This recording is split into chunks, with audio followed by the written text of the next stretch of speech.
Ticket ഫിനാലയുടെ 9th task ഭയങ്കര സംഭവബഹുലമായ task ആയിരുന്നു എന്ന് പറയേണ്ടി വരും. അത്രയും സംഭവബഹുലമായിരുന്നു 9th ടാസ്ക് എന്ന് പറയുന്നത്. സത്യത്തിൽ ആ ഗെയിം മൊത്തത്തിൽ ഇത്രയും മോശമായൊരു ഗെയിം ഈ ബിഗ് ബോസിൽ ഇത്രയും നാൾ നടന്നിട്ടില്ല എന്ന് പറയേണ്ടി വരും, പ്രത്യേകിച്ച് TTFൽ. അത്രയും മോശപ്പെട്ടൊരു ഗെയിമായിരുന്നു നടന്നത്. കാരണം ആങ്ങളെയും ആങ്ങളെന്ന് പറഞ്ഞ പോരല്ലേ, ആങ്ങളമാരും പെങ്ങളുട്ടിയും അവർ കാരണം ആ ഗെയിം മൊത്തത്തിൽ ഇല്ലാതായി എന്ന് പറയേണ്ടി വരും. പെങ്ങളുട്ടിക്ക് വേണ്ടിയിട്ട് ആങ്ങളമാർ ചെയ്ത ഒരു ഗെയിമാണെന്ന് പറയേണ്ടി വരും. ബിഗ് ബോസ് കാണുന്ന പ്രേക്ഷകർക്ക് അത്രയും നാണക്കേട് തോന്നിയ ഒരു ഗെയിമായിരുന്നു അത്.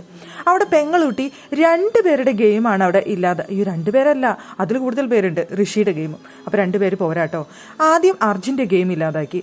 അർജുൻ ആകെ എന്താ പറയുക, വല്ലാത്തൊരു മാനസികാവസ്ഥയിലാണ് അർജുൻ അവിടെ എത്തിയിരിക്കുന്നത്. ലൈവ് കാണുന്നവർക്കറിയാം, അർജുൻ ഭയങ്കര വിഷമിച്ച് സങ്കടപ്പെട്ട് മൊത്തത്തിൽ മൂഡ് ഓഫ് ആയി പോയി ചെറുക്കൻ. പിന്നെ അതിന് ശേഷം വന്നിട്ട് ആ അപകടം പറ്റിയതിന് ശേഷം വന്നിട്ട് സ്വന്തം ബാഗിലെ ആ ഒന്നും കൂടി കീറിയിട്ട് മുഴുവൻ പുറത്തിട്ടിട്ട് ഞാൻ പുറത്തായി, ഇനി ഗെയിം കളിക്കുന്നില്ല എന്ന് പറഞ്ഞിട്ട് മാറി നിൽക്കുന്ന അർജുനെയാണ് അവിടെ കാണാനായിട്ട് സാധിച്ചത്.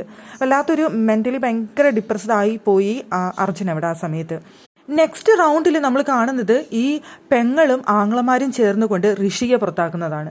ഋഷിയെ എല്ലാവരും കൂടി അറ്റാക്ക് ചെയ്തിട്ട്, സത്യത്തിൽ ഋഷിയുടെ പുറകെ നിൽക്കുന്ന ആൾക്ക് മാത്രമേ ഋഷി അറ്റാക്ക് ചെയ്യാനുള്ള വോയിസ് ഉള്ളൂ. പക്ഷെ നമ്മളവിടെ കാണുന്നത് ഒരു ഗ്രൂപ്പ് അറ്റാക്കിംഗ് ആണ് ഋഷിയുടെ അടുത്ത് കാണുന്നത്. സത്യം പറഞ്ഞ സങ്കടം തോന്നിപ്പോയി. ഋഷിയുടെ ബാഗിൽ നിന്ന് ഒന്നും കാര്യമായിട്ട് പോയിട്ടുണ്ടായിരുന്നില്ല. അത്ര മാത്രം ഋഷിയുടെ ബാഗിൽ നിന്ന് അറിഞ്ഞിരിക്കുന്ന ഒരു ബാഗായിരുന്നു. ആ ബാഗിലത്തെ മുഴുവൻ അവർ കളയണമെന്നുണ്ടെങ്കിൽ അവരുടെ മനസ്സൊന്ന് നോക്കിയേക്കണേ. അത്രയും ഇതിലാണ് അവർ ഋഷിയെ അറ്റാക്ക് ചെയ്ത് ഋഷിയുടെ മുഴുവൻ കളഞ്ഞത്. പിന്നത്തെ റൗണ്ടിൽ ആകെ വന്നത് 4 പേരാണ്. നമ്മുടെ ജിൻഡോ. പിന്നെ എന്തായാലും ജിൻഡോയ്ക്ക് അവിടെ രക്ഷയില്ല. ജിൻഡോ എന്നാലും ഒന്ന് ഗ്രൂപ്പ് കളിക്കാം എന്ന് ചോദിച്ചു അവരുടെ അടുത്ത്. പക്ഷെ അവർ സമ്മതിക്കില്ല.